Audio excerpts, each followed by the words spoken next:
Week 1 of the NFL season, the New Orleans Saints beat the Green Bay Packers 38-3. And New Orleans Saints starting quarterback Jameis Winston was the story of the day around the league, in my opinion. First of all, he had 5 touchdown passes. And how many interceptions?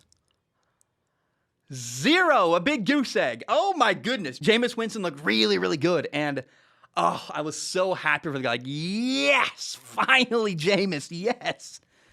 And there was one key play. It was a big play where Jameis had all the time in the world to throw the football. And nobody was open downfield. Now, in the past, I think he would have forced the ball into double coverage. And it, in the past, likely would have been an interception. But instead, Jameis just threw the ball away. Threw the ball out of bounds. Lived to see another down.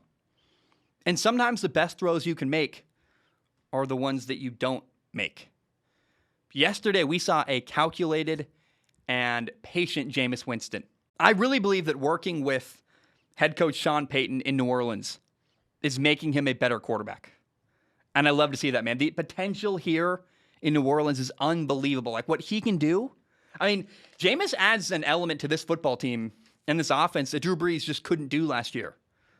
Jameis he launched a deep ball 55 yards to Deontay Harris for a long touchdown. I'm like, hey, I don't think I saw Drew Brees do that one time last year.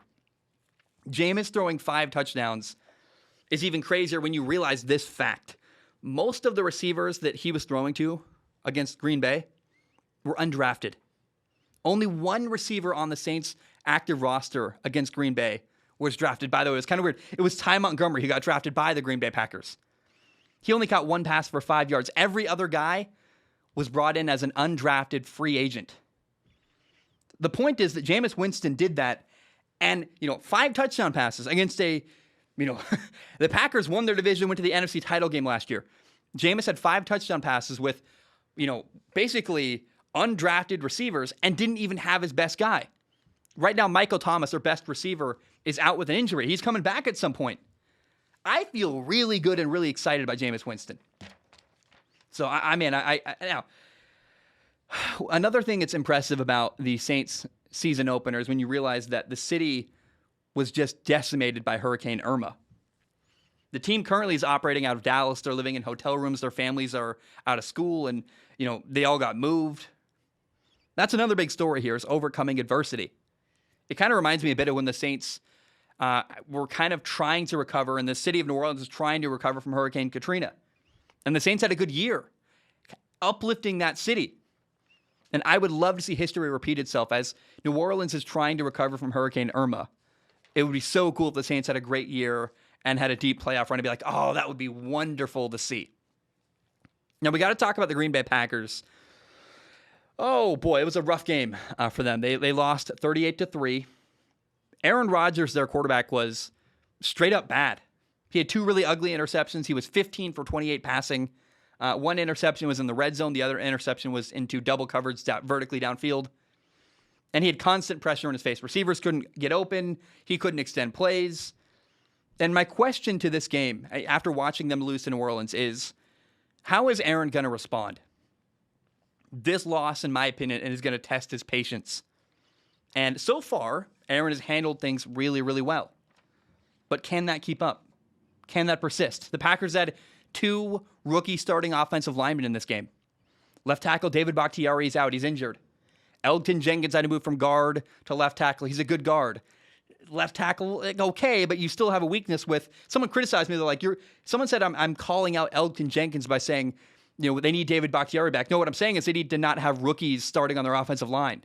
You want your best offensive line out there. Having Elgton Jenkins at guard and David Bakhtiari at left tackle is the best form of this Green Bay Packers offensive line can take. And I really hope, for Packers fans' sake, that David Bakhtiari comes back before Week 7 when they play Washington, who's got a great defensive line. This offensive line could cause problems. I mean, 2 rookies not having their best foot forward. They play Week 3 at the 49ers and then Week 4 against Pittsburgh. Those teams are both really good up front. This offensive line could cause problems. It could be rough in the near future for Green Bay. And this game was ugly. They ran for only 43 yards. And it's so funny to me. They fired their defensive coordinator last year, Mike Pettin. Oh, we're going to fix our defense. We're going to fire Mike Pettin. Still gave up 38 points in week 1. That's brutal. Now, we did get to see Jordan Love play a little bit in the fourth quarter. He's the Packers' backup. He's a former first-round pick, and we think he's the next guy that eventually will replace Aaron Rodgers. He went 5 for 7 in the fourth quarter. You can't really judge the game. It'd be crazy to say he's better than Aaron Rodgers or something because he had a little bit more success in the fourth quarter. What I will say, what's interesting about Jordan Love is that his footwork is exactly the same as Aaron Rodgers. It's unbelievable how similar they look. Like the way they catch a snap, the way they take their drop. It makes sense. It's just kind of encouraging. Jordan Love has been taking notes. He's been learning from Aaron Rodgers very, very clearly. Now, the last thing I want to say about the Packers is this. I found a tweet, obviously on Twitter. You find tweets only on Twitter. Benjamin Solak said this. He said, Aaron Rodgers returning to Green Bay just to sabotage their season is a tremendous conspiracy theory that I am willing to spread. Oh, I love that thought. What if Aaron just came back to spite them and say, you're going to make me play here? I'm going to play terrible. Of course, that's not what's going to happen. He's not going to sacrifice his own career, and he wouldn't do that, but he wouldn't self-sabotage. But that's a funny thought to me. I'm sure everyone thought it. Aaron came back, and he's gonna throw the Packers into oblivion by playing terrible. I don't know. It's just kind of an interesting, fun thought. I'm curious where the Packers go on from here. Again, I wonder about adversity. Can Aaron Rodgers stay positive and happy-go-lucky? He's had a great attitude all year. Will that continue?